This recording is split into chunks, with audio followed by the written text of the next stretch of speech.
Erik Bruhn takes his curtain call after what he says is to be his last performance of James in La Sylphide at the Royal Theatre in Copenhagen. Here he has trained as a dancer, entering the ballet school before he was 9. On this stage, he danced his first James more than 20 years ago.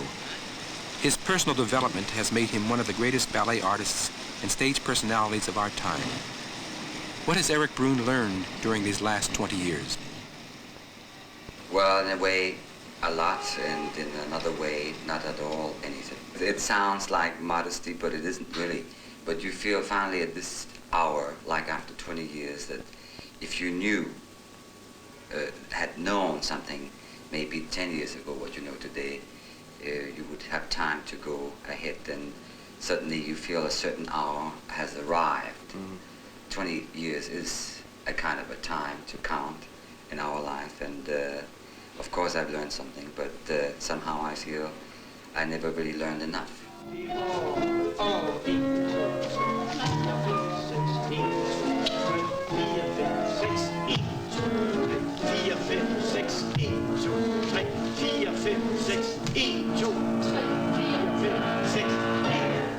Mægtigt.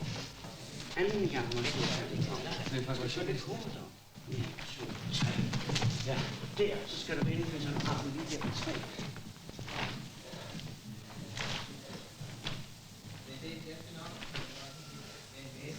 Vil du sige, hvor det kommer igen? For the Danish television production of Etude in 1970, the Danish choreographer Harald Lander, who educated Erik Bruhn as a dancer during his formative years, returned from Paris.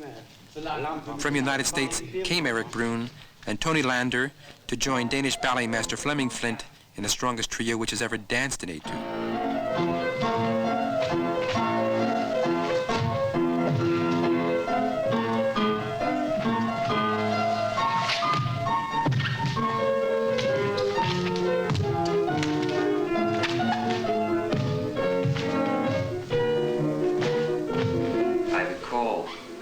About vaudeville, that it was the last thing they would call me in Denmark, was a vaudeville dancer. What I was, I didn't know at the time, and they didn't know quite either, but I wasn't a vaudeville dancer. And I was trained in that system, in that style, and when I was in America in my 20s, I did think back, and I realized that I did have a school. I was handed down something that you call tradition, and perhaps it was up to me to fill that with some kind of life. When I say that I was a fiasco in those particular ballets, at that time when I made my sort of debut as James in La Sylphide and later on as Ove in Folktale, I think according to Danish tradition, I was not at all what I was supposed to be, and it was handed down to me by the best people available. And after I read the reviews and there was a certain kind of silence around the company, I felt I had nothing to lose, and I went to work. And I think by the time I hit London, which was 2 years after, I had worked at it. Well, of course, the company does not notice, and they don't come back to review you. So I was, in fact, recognized in London, which gave me a big lift, to tell you the truth, because they were not going to do it in Denmark, even if there had been a change or an improvement since my original premiere in both those ballets. But I was, in fact, I think I'm more taking care of those reviews that stated what really was a catastrophe for mime or acting, or what you would call it. You do seem to have a very original approach to acting. Have you any theories about acting in ballet? Have you any particular sort of ideas about it? Yes, I think I will have to admit that I did read at a certain time, at that time, the Stanislavski method, which was for actors. And although you could not just take them and use them, I felt that I could apply them little by little, somehow. And since I was under no exposure at that time after my premiere, I was experimenting a lot, and I was going from the fact that I felt there has to be an idea behind. The story everybody knows, the character is there, and I had to put life into it. I think, in fact, I could say that reading the Stanislavski method at that time helped me a great deal.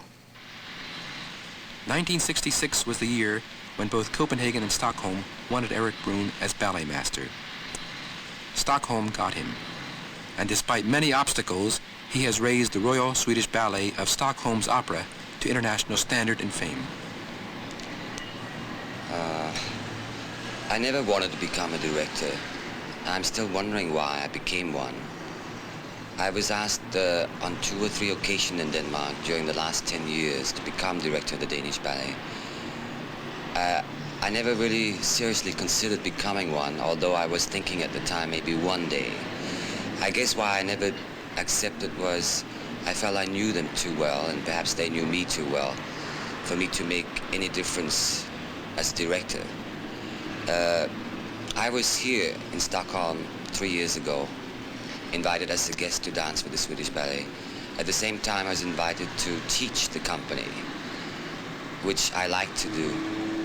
And I saw the school, the children's school, and felt rather appalled at the shape of the school at that time. It attracted me very much to think that I could do something, because there was something to do. There would be a change that I could recognize as such. Whereas in Denmark, the school was doing very well in the hands of the best people. A school that I have come from, that I am very proud to have been in. And I guess any director who takes over feels at first that he could change everything, put his mark on a company, almost like a civilization has been down in history changed by some leading man, character, personality. I feel that there are many various conceptions and ideas to what a director should be. Some of the great companies today are dominated by great choreographers, which is justified by the fact that they are great. In other places, it may not be so well, or so right that a ballet company is run by a choreographer, because it's a one-sided affair. I have not entered the field of choreography yet. I have produced certain ballets here for Sweden and other places in the world.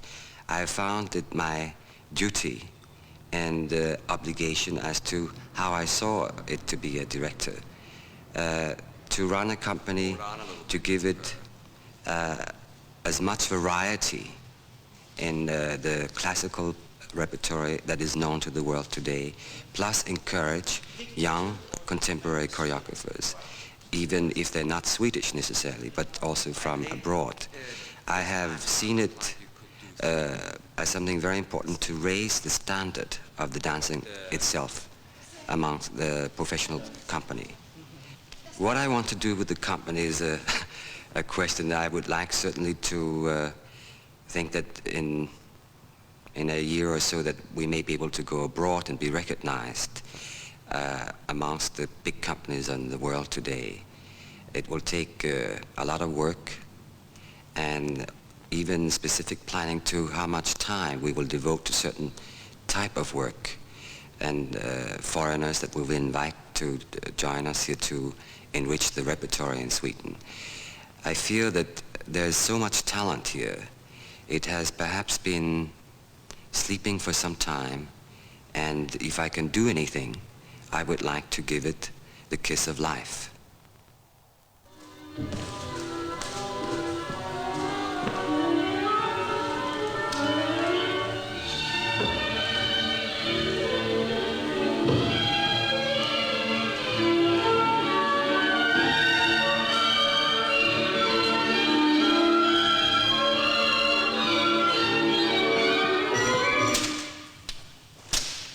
So keep the leg in. It's only the arms that marks the end. Up. No, you finish after the period, still up. You just finish, mark the end of the period with the arms out. Then, do you see what I mean? That you don't come up and then pull it down. But from there, you stay, down. That's it.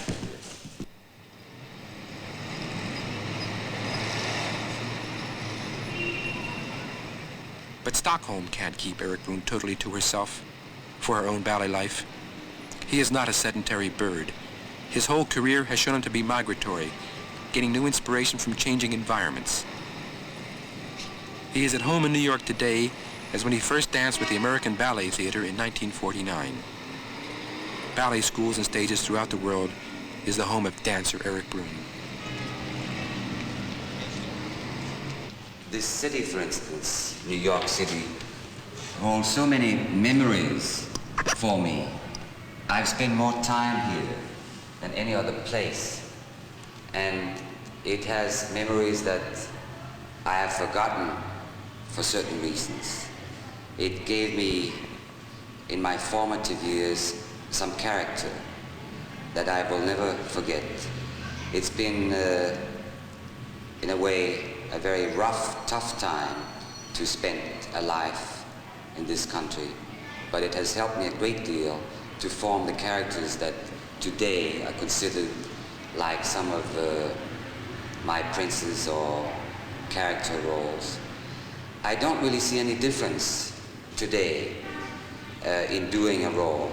You may call it Don Jose or Jean and Miss Julie, as well as I do Prince Siegfried and Albert and Giselle. I do know one thing today which I think will add up to whatever experience I went through, that if you have an idea of the character and you work for a given form in which this character take a kind of life, then to me it simply adds up to work rather than different people that I do.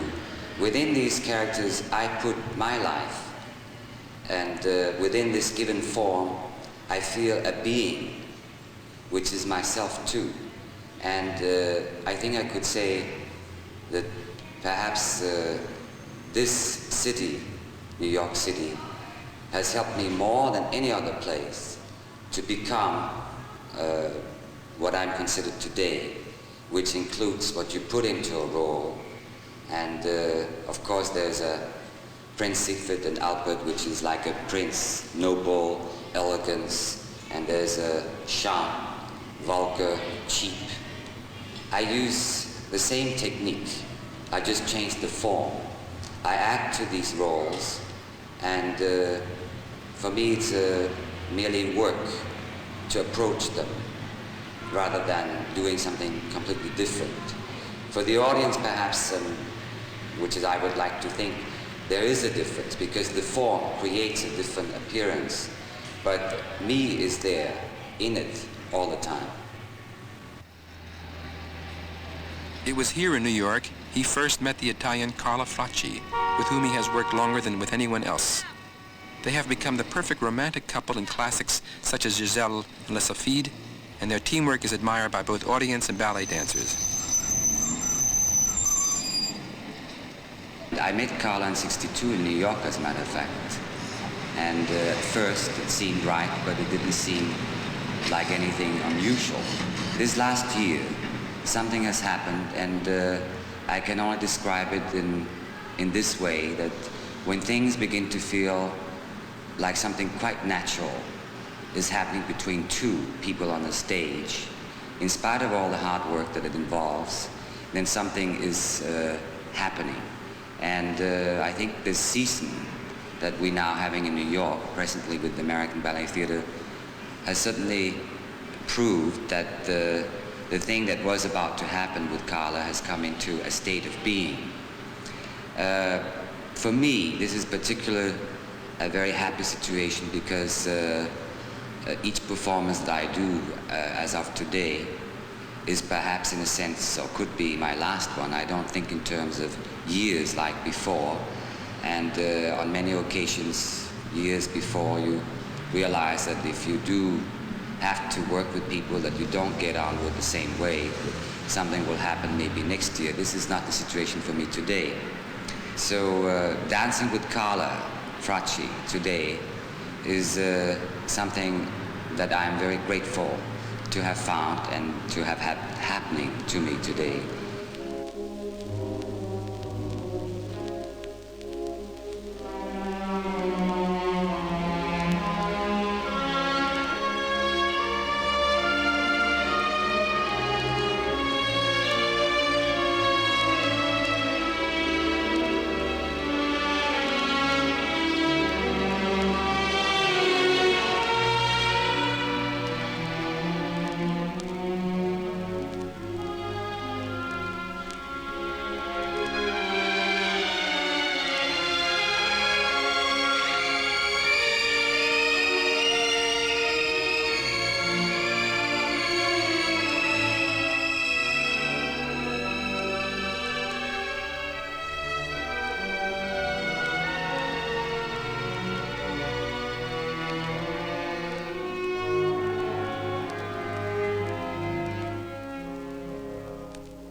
First of all, I don't think I really wanted to become an international star, but I was terribly curious about, first, my visit to London, which I returned to for about 2 years before I came to America. And somehow I always returned to Denmark with some frustration about not having seen or learned enough. And one would normally come back to one's own home country saying that everything is wrong, and I probably did the same thing. But there was something wrong. There was something wrong locally, perhaps even abroad, and last but finally, I wasn't quite right, and this I was very curious about.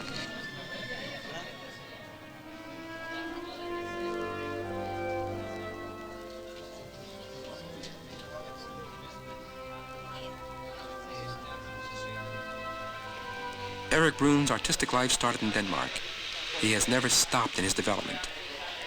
From the roles of noble princes, he has extended his creative force to the passion of Don José in Petit's Carmen and the proletarian Jean in Kullberg's Miss Juliet.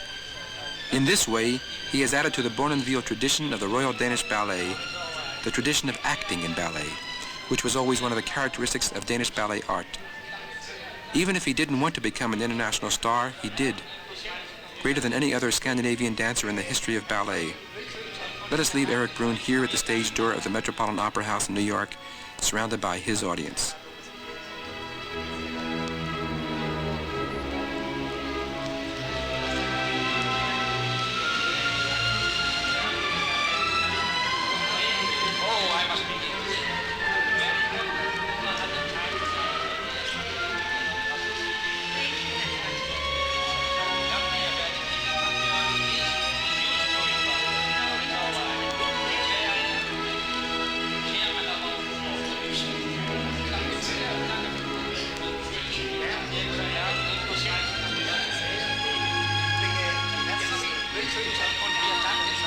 Danke.